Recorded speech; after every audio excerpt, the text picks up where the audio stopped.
Windows 10 में या आपके विंडोज़ 11 में वाईफाई या नेटवर्क से रिलेटेड किसी भी तरह का कोई भी प्रॉब्लम होता है, मान के चलिए आपका वाईफाई जो है वो आपका प्रॉपर तरीके से कनेक्ट नहीं हो रहा है, या आपका वाईफाई का जो ऑप्शन है वो आपका मिसिंग है, आपका वाईफाई का जो ऑप्शन है वो यहाँ पे शो ही नहीं कर रहा है, या नेटवर्क या इंटरनेट कनेक्शन से रिलेटेड या वाईफाई से रिलेटेड किसी भी तरह का कोई भी प्रॉब्लम होता है, तो आप उस प्रॉब्लम को परमानेंटली सॉल्व कैसे कर सकते हो। आप यहाँ पे देखोगे, यहाँ पे मेरा आपको वाईफाई का ये ऑप्शन आपको यहाँ पे शो हो रहा होगा। जो यहाँ पे मेरा वाईफाई है वही फिलहाल यहाँ पे कनेक्टेड है और यहाँ पे मेरा जो इंटरनेट है वो एक्सेस हो रहा है। अगर बाय द वे आपके केस में अगर आपको यहाँ पे वाईफाई का ऑप्शन शो नहीं होता है, या नेटवर्क ऑप्शन शो नहीं हो रहा है, या नेटवर्क कनेक्ट नहीं हो रहा है, या वाईफाई आपका मिसिंग है, यहाँ पे ऑनली हो सकता है आपको यहाँ पे एयरप्लेन मोड का ही ऑप्शन आपको यहाँ पे शो हो रहा है, तो इन सभी प्रॉब्लम को, जो वाईफाई और नेटवर्क से रिलेटेड जो भी प्रॉब्लम आ रहा है, उन सभी प्रॉब्लम को आप सॉल्व कर सकते हैं। जो मैं यहाँ पे आपको प्रोसेसेस में आपको यहाँ पे जितना प्रोसेसेस जो आपको बताने वाला हूँ उस प्रोसेस की हेल्प से। तो गाइज, जैसे मैं आपको सबसे पहला प्रोसेस बताता हूँ कि सबसे पहला प्रोसेस में आपको करना क्या है। सबसे पहला प्रोसेस में तो आपको अपने विंडोज़ को एक बार रीस्टार्ट कर लेना है।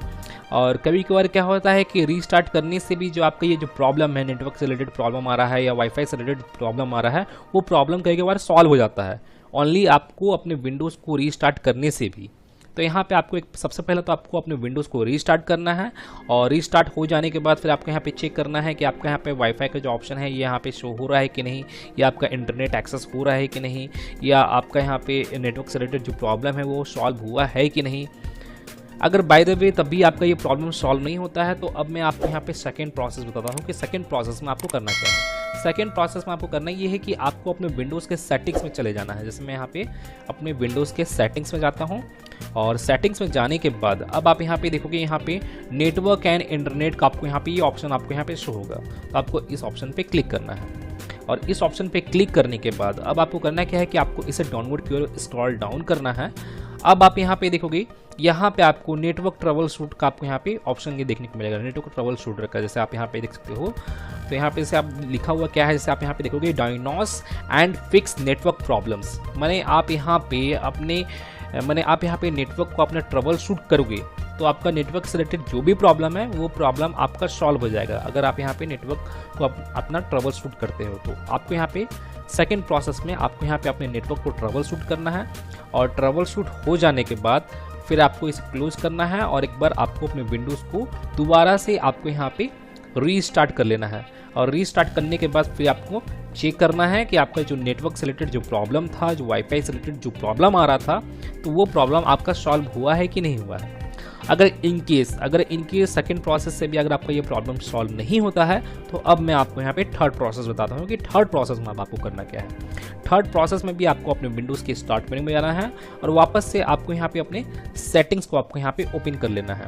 और सेटिंग्स को ओपन करने के बाद आपको यहाँ पे वापस से नेटवर्क एंड इंटरनेट वाला ये ऑप्शन में आपको चले जाना है, और इस ऑप्शन में आने के बाद आपको यहाँ पे स्क्रॉल डाउन करना है। अब आप यहाँ पे नीचे की ओर देखोगे, यहाँ पे आपको नेटवर्क रीसेट का आपको यहाँ पे ये ऑप्शन आपको यहाँ पे शो होगा।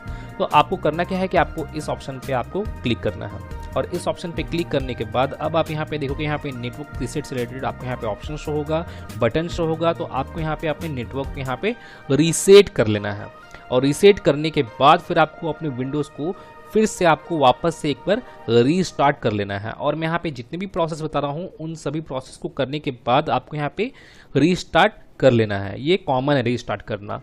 तो रीस्टार्ट कर लेने के बाद फिर आपको यहाँ पे चेक करना है कि आपका जो वाईफाई से रिलेटेड प्रॉब्लम आ रहा है, जो नेटवर्क से रिलेटेड प्रॉब्लम आ रहा है, वो प्रॉब्लम आपका सॉल्व हुआ है कि नहीं, जो इंटरनेट कनेक्शन से रिलेटेड जो प्रॉब्लम है।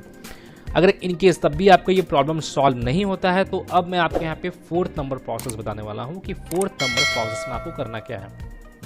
फोर्थ नंबर प्रोसेस में आपको करना ये है कि आपको अपने रन प्रोग्राम को ओपन करना है। जैसे मैं यहाँ पे स्टार्ट मेन्यू में जाकर मैं यहाँ पे टाइप करता हूँ रन, और यहाँ पे आपको अपने रन प्रोग्राम को आपको यहाँ पे ओपन कर लेना है। और ओपन करने के बाद अब आपको यहाँ पे कमांड टाइप करना है। जैसे मैं आपको बताता हूँ services.msc, services.msc, आपको ये कमांड को आपको यहाँ पे टाइप करना है। जैसे मैं आपको जूम करके दिखाया हूँ services.msc, और ये कमांड को टाइप करने के बाद आपको यहाँ पे इसे ओके करना है, और आपके सामने आपके विंडोज से रिलेटेड जितनी भी सर्विसेज है उससे रिलेटेड आपको यहाँ पे एक इंटरफेस शो हो जाएगा, और यहाँ पे टोटल जो सर्विसेज जो रन कर रहा है वो आपको यहाँ पे शो हो जाएगा। जैसे आप यहाँ पे देख सकते हो, यहाँ पे बहुत सारा आपको यहाँ पे सर्विस शो होगा। तो आपको करना क्या है कि आपको यहाँ पे एक सर्विस को फाइंड आउट करना है जिसका नेम है रेडियो मैनेजमेंट सर्विस। तो यहाँ पे आपको एक सर्विस को आपको यहाँ पे फाइंड आउट करना है रेडियो मैनेजमेंट सर्विस के नेम से। तो उसे फाइंड आउट करने का जैसे मैं आपको एक शॉर्टकट तरीका बता देता हूँ। आपको करना क्या है कि आपको यहाँ पे रैंडमली किसी भी एक सर्विस पे आपको यहाँ पे क्लिक करना है, मैंने उसे सिलेक्ट करना है। जैसे मैं यहाँ पे इस सर्विस को यहाँ पे सिलेक्ट किया हूँ। सिलेक्ट करने के बाद अब आपको अपने कीबोर्ड में R बटन को प्रेस करना है और R से रिलेटेड जितना भी लिस्ट है वो आपको यहाँ पे टोटल शो हो जाएगा। जो R अल्फ़ाबेट से रिलेटेड जितना भी लिस्ट है वो आपको यहाँ पे शो होगा। तो आपको यहाँ पे रेडियो मैनेजमेंट से रिलेटेड आपको यहाँ पे सर्विस को फाइंड आउट करना है। जैसे आप यहाँ पे देखोगे यहाँ पे टॉप में ही आपको यहाँ पे रेडियो मैनेजमेंट सर्विस आपको यहाँ पे शो हो जाएगा। तो आपको करना क्या है कि आपको इसके ऊपर राइट क्लिक करना है और आपको एक बार इसे रीस्टार्ट कर लेना है। जो आपका रेडियो मैनेजमेंट सर्विस है आपको इस पर क्लिक कर रीस्टार्ट पे बटन पे क्लिक करके आपको इसे रीस्टार्ट कर लेना है। और रीस्टार्ट करने के बाद फिर आपको इसे क्लोज करना है। और क्लोज करने के बाद अब आपको करना क्या है कि आपको अपने विंडोज़ के स्टार्ट मेनू में जाना है। अब आपको यहाँ पे टाइप करके सर्च करना है CMD माने कमांड प्रॉम्प्ट। अब आपको यहाँ पे अपने कमांड प्रॉम्प्ट को रन एज एडमिनिस्ट्रेटर की हेल्प से आपको यहाँ पे इसे ओपन कर लेना है। ओपन करने के बाद जैसे आप यहाँ पे देखोगे यहाँ पे मेरा जो कमांड प्रॉम्प्ट है यहाँ पे ओपन हो गया है। और ओपन करने के बाद अब आपको यहाँ पे मैं आपको कुछ कमांड्स में आपको यहाँ पे बताने वाला हूँ। तो आपको उन कमांड्स को आपको यहाँ पे स्टेप बाय स्टेप एक एक कर आपको यहाँ पे टाइप करना है। और जैसे मैं आपको सबसे पहला कमांड बताता हूँ। तो जैसे यहाँ पे मैं आपको बता दूँ सबसे पहले तो यहाँ पे मैं आपको DNS को फ्लश करने के लिए बताऊँगा, फिर IP को रिन्यू करने के लिए बताऊँगा, ठीक है, या DNS को सेट करने के लिए बताऊँगा। इनसे रिलेटेड जो आपका जो है उससे रिलेटेड मैं आपको यहाँ पे कमांड बताने वाला हूँ। तो सबसे पहला आपको कमांड यहाँ पे टाइप करना है ipconfig माने ipconfig स्पेस /release। जैसे मैं यहाँ पे टाइप करता हूँ ipconfig स्पेस /release। आपको ये कमांड को आपको यहाँ पे टाइप करना है। जैसे मैं आपको जूम करके दिखा रहा हूँ ipconfig स्पेस /release। अब आपको यहाँ पे एंटर प्रेस करना है। अब यहाँ पे एंटर प्रेस करने के बाद अब मैं आपको यहाँ पे सेकंड कमांड बताता हूँ। तो आपको यहाँ पे टाइप करना है ipconfig स्पेस /DNS मैंने आपको यहाँ पे DNS को अपना फ्लश करना है। जैसे आप यहाँ पे देखोगे यहाँ पे मैं आपको जूम करके दिखा रहा हूँ ipconfig स्पेस /DNS। आपको ये कमांड को आपको यहाँ पे टाइप करना है, देन एंटर प्रेस करना है। और यहाँ पे जो मेरा DNS जो है वो यहाँ पे फ्लश हो चुका है, रिजॉल्व हो चुका है। उसका कैसे, जैसे आप यहाँ पे देख सकते हो यहाँ पे successfully flush the DNS resolve कैसे यहाँ पे शो हो रहा है। इस तरह का मैसेज आपको यहाँ पे शो होगा। अब आपको यहाँ पे करना क्या है कि आपको यहाँ पे अब नेक्स्ट कमांड को आपको यहाँ पे टाइप करना है ipconfig स्पेस /renew यानी आपको अपनी IP को अब रिन्यू करना है। तो जैसे मैं यहाँ पे टाइप किया हूँ, जैसे मैं आपको जूम करके दिखा रहा हूँ ipconfig स्पेस /renew। अब आपको यहाँ पे एंटर प्रेस करना है। अब आपको करना क्या है कि अब आपको यहाँ पे जरा कुछ सेकंड आपको यहाँ पे जरा वेट करना है। और वेट करने के बाद अब आपको यहाँ पे नेक्स्ट कमांड को अब आपको यहाँ पे टाइप करना है net sh space int IP set space DNS। तो आपको यहाँ पे अपने DNS को सेट करना है। तो जैसे मैं अब यहाँ पे जैसे मैं आपको दिखा देता हूँ, ये आपका कमांड है जैसे आप यहाँ पे देख सकते हो। और जो मैं यहाँ पे कमांड बता रहा हूँ आप यहाँ पे ध्यान से देख लीजिएगा और ध्यान से अपने सिस्टम में टाइप कीजिएगा, स्टेप बाय स्टेप टाइप कीजिएगा। अब आपको यहाँ पे एंटर प्रेस करना है। अब एंटर प्रेस करने के बाद अब आपको यहाँ पे एक लास्ट कमांड को आपको यहाँ पे टाइप करना है। जैसे मैं आपको बता देता हूँ net sh space winsock space reset. आपको यहाँ पे इस कमांड को आपको यहाँ पे टाइप करना है। अब आपको यहाँ पे एंटर प्रेस करना है। और एंटर प्रेस करने के बाद जो आपका जैसे आप यहाँ पे देखोगे यहाँ पे एक मैसेज शो होगा successfully reset the winsock catalogue. यहाँ पे इस तरह से आपको यहाँ पे शो होगा you must restart the computer in order to complete the reset. अब आपको यहाँ पे अपने सिस्टम को रीस्टार्ट करना है। तो उससे पहले आपको यहाँ पे करना क्या है कि आपको यहाँ पे एग्जिट आपको यहाँ पे कमांड टाइप करना है और आपको क्लोज कर लेना है, मैंने अपने कमांड प्रॉम्प्ट को क्लोज कर लेना है।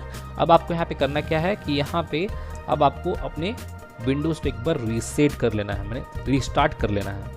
और रीस्टार्ट करने के बाद फिर आपको यहाँ पे चेक करना है कि आपका जो वो प्रॉब्लम है वो प्रॉब्लम आपका सॉल्व हुआ है कि नहीं। जो नेटवर्क से रिलेटेड प्रॉब्लम आ रहा है, जो इंटरनेट कनेक्शन से रिलेटेड जो प्रॉब्लम आ रहा है, वो प्रॉब्लम आपका सॉल्व हुआ है कि नहीं। अगर इनकेस तब भी ये प्रॉब्लम सॉल्व नहीं होता है तो अब मैं आपको यहाँ पे लास्ट फाइनल प्रोसेस में आपको बताने वाला हूँ, 5th नंबर प्रोसेस। ऐसे मैं आपको बता दूँ कि यहाँ पे 5th नंबर प्रोसेस तक आते आते जो आपका प्रॉब्लम है वो प्रॉब्लम सॉल्व हो जाएगा। अगर इनकेस अगर आपका तब भी प्रॉब्लम सॉल्व नहीं होता है तो आपको यहाँ पे 5th नंबर प्रोसेस को अप्लाई करना है। तो यहाँ पे आपको करना क्या है कि आपको अपने स्टार्ट मेनू में जाना है और आपको यहाँ पे टाइप करके सर्च करना है control panel. Control panel type करने के बाद आपको यहाँ पे अपने कंट्रोल पैनल को ओपन कर लेना है। अगर आपके सामने कंट्रोल पैनल कुछ इस तरह का इंटरफेस शो होता है तो आप यहाँ पे टॉप की ओर देखोगे, यहाँ पे आपको व्यू बाय कैटेगरी का यहाँ पे ऑप्शन सिलेक्टेड है, तो आपको इसे लार्ज आइकन्स करना है। और लार्ज आइकन्स करने के बाद अब आप यहाँ पे देखोगे, यहाँ पे आपको रिकवरी का ये ऑप्शन आपको यहाँ पे शो होगा, तो आपको इस ऑप्शन पे आपको यहाँ पे क्लिक करना है, माने रिकवरी वाले ऑप्शन में चले जाना है। अब आपको यहाँ पे 2nd नंबर ऑप्शन आपको यहाँ पे ओपन सिस्टम रिस्टोर का ऑप्शन शो होगा, तो आपको इस ऑप्शन पे चले जाना है। और इस ऑप्शन पे जाने के बाद और आपके सामने रिस्टोर से रिलेटेड कुछ इस तरह का इंटरफेस शो होगा। अगर बाय द वे आपके सामने अगर इस तरह कुछ एरर शो होता है, रिस्टोर माने जो रिस्टोर से रिलेटेड इंटरफेस है, अगर वो ओपन होता है, अगर आपके सामने कुछ इस तरह का एरर शो होता है, जैसे आप यहाँ पे देखोगे क्रॉस मार्क यहाँ पे शो हो रहा है, तो इस प्रॉब्लम को सॉल्व करने से रिलेटेड मैं ऑलरेडी वीडियो बनाया हूं और मैं उस वीडियो का लिंक अपने इस वीडियो के डिस्क्रिप्शन में और ऊपर आई बटन पे भी दे दिया हूं, तो आप जाकर उस वीडियो को वॉच कर सकते हैं और आप इस प्रॉब्लम को सॉल्व कर सकते हैं। तो अभी फिलहाल तो मैं इस प्रॉब्लम को सॉल्व नहीं कर रहा हूँ। आपको करना क्या है कि आपको इस प्रॉब्लम को सॉल्व कर लेना है उस वीडियो को देखकर, और सॉल्व कर लेने के बाद अब आपको करना क्या है कि आपको अब इसे नेक्स्ट करना है। अगर बाय द वे ये प्रॉब्लम अगर आपके सामने शो होता है, तो अगर शो नहीं होता है तो आपको डायरेक्टली आपको यहाँ पे इसे नेक्स्ट करना है। तो यहाँ पे अभी फिलहाल नेक्स्ट का जो ये बटन है वो अभी फिलहाल मेरा यहाँ पे हाइड है, जैसे आप यहाँ पे देख सकते हैं, यहाँ पे नेक्स्ट बटन हाइड है, तो आपको यहाँ पे नेक्स्ट का बटन शो होगा, तो आपको यहाँ पे नेक्स्ट करना है। और नेक्स्ट करने से पहले मैं आपको बता दूँ, कितने लोग को मालूम नहीं होता है कि रिस्टोर करने से क्या होता है, तो मैं उन लोगों को बता देना चाहता हूँ कि रिस्टोर करने से क्या होगा। जैसे आप अपने सिस्टम को रिस्टोर करोगे तो रिस्टोर करने से होगा क्या है कि जैसे आपका जो सिस्टम है वो 2-3 दिन पीछे चला जाएगा। माने रिस्टोर करने के दौरान आप यहाँ पे जो भी डेट और टाइम आप यहाँ पे सिलेक्ट करोगे, उस डेट और टाइम के अकॉर्डिंग जो आपका सिस्टम है, जो आपका विंडोज़ है, वो उतने दिन पीछे चला जाएगा, माने पास्ट में चला जाएगा। और पास्ट में जाने का मतलब ये है, जैसे फॉर एग्जांपल के तौर पे इसे मान के समझिएगा, जो आपका ये जो प्रॉब्लम आ रहा है नेटवर्क से रिलेटेड या वाईफाई से रिलेटेड जो भी प्रॉब्लम आ रहा है, वो प्रॉब्लम मान के चलिए वो आज आया है, मैंने टुडे आ रहा है, और कल ये प्रॉब्लम नहीं था, ये प्रॉब्लम कल नहीं था। जो आपका सिस्टम है वो प्रॉपर तरीके से वर्क कर रहा था, मैंने येस्टरडे को, कल। तो आप यहाँ पे अपने सिस्टम को रीस्टोर करोगे, मैंने येस्टरडे में आप अपने सिस्टम को शिफ्ट करोगे, या येस्टरडे से पहले भी अगर आप शिफ्ट करोगे, अगर वो प्रॉब्लम अगर येस्टरडे को नहीं था या उससे पहले नहीं था, तो आपका सिस्टम उस डेट में शिफ्ट होगा, तो वो प्रॉब्लम भी आपका सॉल्व हो जाएगा। जो आपका जो प्रॉब्लम आया है आज, वो प्रॉब्लम आपका सॉल्व हो जाएगा अगर आप अपने सिस्टम को 2-3 दिन पीछे कर दोगे तो रीस्टोर करने से यही होता है, मैंने आपका जो सिस्टम है वो 2-3 दिन पीछे पास्ट में चला जाता है उस डेट और टाइम के अकॉर्डिंग। तो यहाँ पे आपको नेक्स्ट करना है। नेक्स्ट करने के बाद वहाँ पे आपको डेट और टाइम आपको वहाँ पे शो होगा। हो सकता है आपको वहाँ पे सिंगल डेट और टाइम आपको वहाँ पे शो हो, या आपको 4 या 5, 6 और भी डेट और टाइम आपको वहाँ पे शो हो। तो आपको करना क्या है कि आपको वहाँ पे आज के डेट के नियरली, जो टुडे जो डेट है वो आज के डेट के नियरली आपको वहाँ पे जो भी डेट और टाइम आपको वहाँ पे शो होता है, तो आप उस डेट और टाइम को आपको वहाँ पे सिलेक्ट कर लेना है। और सिलेक्ट करने के बाद फिर आपको नेक्स्ट करना है, और नेक्स्ट करने के बाद फिर आपको वहाँ पे सी ड्राइव का ऑप्शन शो होगा, तो आपको उस सी ड्राइव को सिलेक्ट कर लेना है। सिलेक्ट करने के बाद फिर आपको फाइनली उसे फिनिश कर देना है, और फिनिश करने के बाद जो आपका जो सिस्टम है वो रीस्टोर होना स्टार्ट हो जाएगा। और मैं आपको बता दूं कि रीस्टोर करने से पहले अगर आपके सी ड्राइव में या आपके डेस्कटॉप में या डाउनलोड फाइल्स में कोई भी इंपॉर्टेंट डेटा है जो अगर आप आज स्टोर किए हो अपने सिस्टम में, कल नहीं, माने येस्टरडे को नहीं या उससे पहले नहीं, जो आज स्टोर किए हो, तो उस डेटा को आप कहीं और किसी और अनदर ड्राइव में शिफ्ट कर लीजिए, डी ड्राइव या ई ड्राइव में आप शिफ्ट कर लीजिए। क्योंकि यहाँ पे सी ड्राइव जो आपका है वो आपका सी ड्राइव ही आपका 2-3 दिन पीछे जाएगा, माने पास्ट में जाएगा, क्योंकि वो आपका विंडोज़ ड्राइव है, बूट ड्राइव है आपका, इसलिए। तो आपको वहाँ पे अपने डेटा को कहीं और शिफ्ट कर लेना है। उससे क्या होगा कि आपका डेटा का बैकअप रहेगा और उसके बाद ही आपको यहाँ पर अपने सिस्टम को रीस्टोर करना है। और मैं आपको बता दूं कि रीस्टोर होने में कितने लोगों का 10 मिनट का भी टाइम लगता है, कितने लोगों का 30 मिनट का भी टाइम लगता है, कितने लोगों का 1 आवर 2 आवर का भी टाइम लग जाता है। वो आपके सिस्टम के डेटा पे डिपेंड करता है कि आपके सिस्टम में कितना डेटा है, उसके अकॉर्डिंग ही आपको यहाँ पे टाइम ड्यूरेशन देखने को मिलेगा रीस्टोर करने के दौरान। तो यहाँ पे आपको अपने सिस्टम को कम्प्लीटली रीस्टोर कर लेना है और रीस्टोर करने के बाद जो आपका जो प्रॉब्लम आ रहा है, जो नेटवर्क से रिलेटेड या वाईफाई से जो प्रॉब्लम आ रहा है, वो आपको प्रॉब्लम सॉल्व हो जाएगा। अगर इन केस जैसे मैं आपको बता दूं कि जो ये 5th नंबर प्रोसेस है रीस्टोर से रिलेटेड, अगर रीस्टोर करने के बावजूद भी अगर आपका ये प्रॉब्लम सॉल्व नहीं होता है तो यहाँ पे मैं आपको बता दूं कि यहाँ पे आपको फाइनली अपने विंडोज़ को एक बार रीसेट करना होगा। और मैं रीसेट करने से रिलेटेड ऑलरेडी वीडियो बनाया हूँ और मैं उस वीडियो का भी लिंक अपने इस वीडियो के डिस्क्रिप्शन में और ऊपर आई बटन दे दिया हूँ, तो आप जाकर उस वीडियो को वॉच कर सकते हैं और अपने सिस्टम को आप रीसेट कर सकते हैं।